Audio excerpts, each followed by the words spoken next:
daawwachaa jirtan hambaa miidiyaati. Sagantaa keenya Gilgalaa har'a isa eegallee jirra. Mana keessan taanu daawwadha. Sagantaa keenya kanatti itti bu'aara irraa bashannanaa akka isin irraa barachaa jirtan homaa shakkii tokko hin qabnu. YouTubii keenya hambaa miidiyaa subscribe, like, share gochuu hin dagatinaa isiniin jennaa qopheessitee qindeessitee kan isiniif dhiyeessitu Andree Hubut Bulchaati. Ogeessi kaameraa keenya Oliyaad Taakkalee nu faana jira. Turtii gaarii.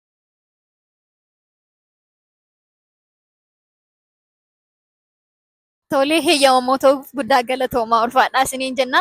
Daawwattoota keenya wajjin wal baraa maqaan keessan eenyu? Ishee maqaan koo Olaanaa Moosiisaan jedhama. Maqaan koo Tolasaan jedhama. Asuma jiraataa naannoo kanaati. Maqaan koo Toleeraa Caalaan jedhama. Oromoodha bakka maqaan gamoo machi Toleeraa Caalaa. Ciibsaa. Ciibsaa. Mana rukutaa miti. Baay'ee. Gaaffiin keenya inni jalqabaa akkas jedha. Taappeellaan afaan Oromootiin maal jedhama? Taappeellaan afaan Oromootiin maxxansa. Maxxansa jedhama? Yaalime. Yaalaa ishee taappeellaan afaan Oromootiin. Maxxansuma waan jedhamu natti fakkaata. Moo beeksisa jedhamu laata? Maxxansa jedhamu natti fakkaata. Itti dhufteetta maqaan kallattii isaatii garuu kana ta'uu hin danda'u. Mee yaali? Taappeellaa. Maxxansuma jedhamti. Yaali dhageesseen beektu taappeellaan afaan Oromootiin akkas jedhama kan jedhu. Taappeellaan afaan Oromootiin kanumatti hin beekan illee. Taappeellaa matti beekta? Kanumatti hin dhaga'ee. Taappeellaan afaan Oromootiin maxxansas hin jedhama. Beeksisas hin jedhama. Hiikaan kallattii isaatii garuu kana gochanni wanta inni ibsudha. Amma kun fakkeenyaaf sanarratti kan barreeffamee jiru beeksisa ergaa ittiin dabarfachuuf nu fayyadaadha malee hiikaan kallattii isaatii kana ta'uu hin danda'a. Kana yoo ta'uu baateyyuu maxxansatti ni dhiyaata dheedna yaada. Gaaffiin keenya inni lammaffaa eessumni kee obboleettii tokko qaba. Isheenii fi aadaa kee miti. Maal keessa? Isheen immoo eessumni koo irra naa deemee qoy. Eessumni kee obboleettii tokko qaba. Aadaa kee immoo miti isheen. Maal kootti ree? Si gaafachaa jira. Aadaa kooti. Aadaa keedha? Yaali. Aantiidha. Fira aantii keessin jedhamti. Garuu maal keedha? Aantii koodha. Aadaa kan aantii jedhamti. Aantiin ta'u? Aantiin gaariidha garuu. Afaan Oromootiin. Afaan Oromootiin adaadaama jedhamti. Adaadaadha. Akka aadaa naannoo keenyaatti adaadaama jedhamti. Tarii naannoo kan biraatti hin beeku. Eessumni koo obboleettii tokko qaba. Akkamitti ree? Adaadaama keessaati. Eessumni koo obboleettii tokko qaba. Ishiin immoo naaf adaadaa koo miti. Haati isaanii fi abbaan isaanii tokko moo akkami immoo? Tokkumadha. Adaadaa koo dha'ee. Lakkii yaalii. Adaadaa koo. Eessuma koo obboleettii tokko qaba. Haati isaanii abbaan isaanii tokko. Haadha koo faana abbaan isaanii fi haati isaanii tokko. Tokkuma eessuma kee wajjin jechuudha. Abbaanis tokkumadha bakka. Jechuun sadan isaanii obbolaa tokko haati isaanii abbaan isaanii tokko. Wantichi amma maazerii koo eessuma koo obboleettii eessuma koo sana faana haati isaanii abbaan isaanii tokko yoo ta'e adaadaa koo taati. Yoo achi gidduutti faallaan argame garuu hin taatu. Eessumni kee garuu obboleettii tokko qofa qaba. Obboleettiin kee sun aadaa keessii ta'uu hin dandeessu. Maal keessiif taatedha gaaffichi yoo si hubatameera ta'eef. Hin dandeessu. Faallaa ta'uu danda'u gaa wayin karaa haadhaa wayin karaa abbaa. Adaadaa kooti. Aadaa kee ta'uu hin dandeessu. Maaliif obboleettii isaa jaataatee fi inni eessuma koo argattee isheenis adaadaa koo taate. Yaali carraa tokko siin laadhaa yaali.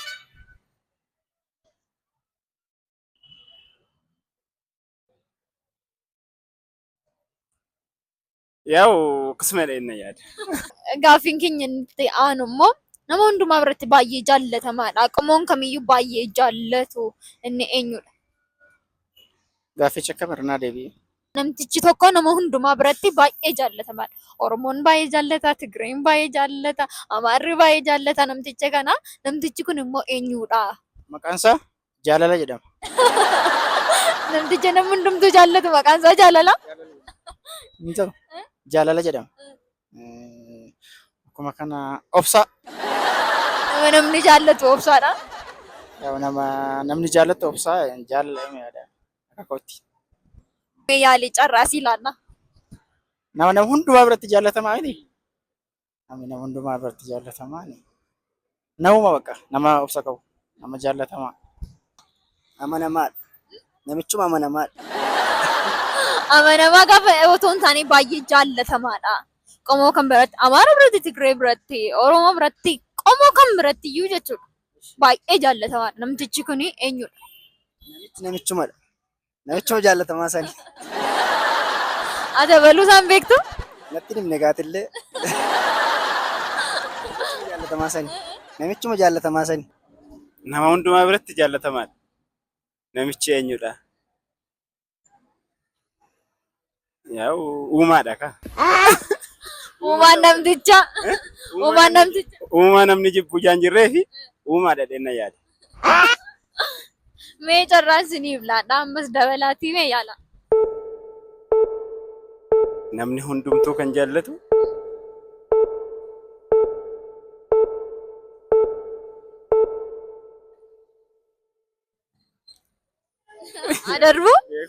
Adarbu tole. Carraan tokko siniif laatame jechuudha. Otuu nama du'ee jiru keessaa gara jireenyaatti fidi jedhamtaniiti. Eenyuun gara jireenyaatti fiduu barbaaddu? laatamaa garuu carraan. Yoo laatamee humni addaa wayii tokko dhufee sinii laatame jechuudha. Nama wayii tokko gara jireenyaatti deebise jedhamtanii eenyuun laattu? Eenyuun akka inni deebisee jiraatu barbaaddu? Aranni kun uumaa hojii walitti bu'uudha. Waaqa hojii walitti nama buusa kun. Waaqa wajjin wal loluun barbaadani. Inni waan godheef beekaa ani hin deebisu erga fudhate fudhatudha. Kana bakka waan ta'eef uumaan maaliif wanta hundumaayyuu yeroo isaatti bareechee miidhagsee hojjeta waan jedhuufi wanta uumaan gara ofiisaatti fudhate tokko waan akkasii hin godhamu. Ta'u baay'ee gaarii. Waan hin danda'amnedha jechuudha. Yaada gaariidha. Dhugaa yaada eebbifamaadha. Nama du'e tokko otoo jireenyatti deebisi jedhamte eenyuun deebista? Deebisuun hin danda'amu malee silaa hundumaan deebisa. Filadheen deebisu. Deebisuun garuu hin danda'amu. Humni isaa sii laatamee aangoo isaa qabaattee namni utuu jiraattee jettee ganamaa galgala waa'ee isaa yaaddee deebisu ati barbaaddu eenyudha? Kun akka jechamaatti hin danda'amu. Otoo danda'ame garuu gootota hin deebisa. Gootota Oromoo deebista. Galatoon dhufa. Nama du'e tokko otoo du'aa kaase jedhanii kun deebiinsaa namni nama du'aa kaasuu hin danda'u. Inni sirriidha. Namni nama du'aa kaasuu hin danda'u garuu aangoo wayii yookiis immoo humni wayii sii laatame otoo nama tokko du'aa kaasiiti jedhamte eenyuun du'aa kaasta? Namni nama du'aa kaasuma jedhee man darban. Isa kanarratti. Yaalame. Alaa akkam na seete namni ati jaallattu yookiis immoo addunyaa kanarra jiru jechuudha lubbuudhaan darbee jiru. Ati utuu jiraate jettee yaaddumoo hin jiru? Inni immoo harmee fa'aa ta'a. Namni amma otoo du'aa kaasuun danda'ama ta'e harmee tokkoffaarratti harmee isaa du'aa kaasaa jechuudha. Yookaan immoo harmee isaa jaallata. Sana qofa miti kan abbaa isaa jaallatu jira, kan obbolaa isaa jaallatu jira. Sanaafiyyuu ani akka kootti garuu aangoomti kun kan namaa miti man darba. Yooma waaqayyo du'aa kaasee malee. Aangoon kun kan waaqayyooti waan ta'eef ani keessan naqu jettee darbita. Gaaffiin keenya inni itti aanu yeroo hundumaayyuu kan gadi hin hir'anne ol dabalaa kan deemu maalla? Guddina. Guddinni gadi hin hir'atu dabalaa deema? Guddinni giroos inni jennu isa dinagdee yookaan waa biraatu hin taane guddinni fiizikaalaa mukaafis biqilootaafis namaafis dabalaa deemaa jechuudha. Guddina yaada. Biqiloonni yeroo isaan gadi guddatan hin jiru guddina isaanii dhaabanii akkasumas biqiloonni gaafa coolliganii guddachaa jiru jechuu hin dandeenya. Isaan koondiishinii mijataa keessatti malee gaafachama du'aniiru jechuudha. Akka isaanii guddachaa hin jiru taanaan biqiltuun tokko du'aa jira jechuudha. Kanaafuu biqiltootuma taa'e. Biqiltootuma ta'a jedhee yaada kan biraa immoo sammuu namaa. Sammuun namaa guddina dhaabuu hin danda'u. Sammuun namaa guddina dhaabuu hin danda'u. Kana gaafa jennu sammuun namaa kappaasitiin isaa bal'aa waan ta'eedhaaf yoo dubbise guutuu hin danda'u. Guddachaa beekumsa dabalachaa hin deema jedhama. Akkuma kana umurii namaa keessatti wanti guddina dhaabne kan biraa immoo funyaan illee jedhanii sinaaso'a. Akkam kan kee utuu erga gaafa dhalatteetii guddachaa jirate maaliif hojjaa kee hin caallee funyaan numti immoo. Saayizii xiqqoodhaan dabala jedhamee yaadama. Gaaffii dabalataa arganne. Saayizii xiqqoodhaan dabala jedhamee yaadama. Saayizii xiqqoo. Saayizii xiqqoo dabala. Kanaafdha. Kanaaf isa sin jedhama. Garuu akka normaalitti ani wanti guddina dhaabne sammuun namaa jedhee sammuun namaa baay'ee guddata. Jireenya. Jireenya ol dabalte malee gadi irratti. Qaala'insa. Sabichaa argaa hin jirru. Yeroo hunda oluun fiigdi ishiin. Akka utuu qabdee gad deebiste sitti tola. Yaalime garuu jireenyaan alatti qaala'insa kanaan alatti wanti yeroo hundumaa ol dabalaa deemu gadi hin irranne maala. Sanuma. As biyya keenya keessatti sanuma. Sabichaan argaa. Yeroo hundumaa kan dabalu kan gadi hin hir'anne. Guddina immoo ikoonomikaalii immoo hafuura immoo maal irratti fakkeenyaaf adda baasa. Gaaffii malee. Guddina isaa hin dhaabu. Gadi guddachuu hin danda'u jechuun yeroo hundumaa wanta ol guddatudha wanti sun. Maalla wantichi. Amma wanti kuni hibboodha moo?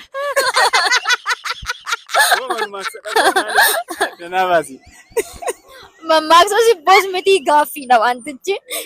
Yeroo hundumaa kan ol deemu yookiis immoo kan guddina isaa hin dhaabne maaldha.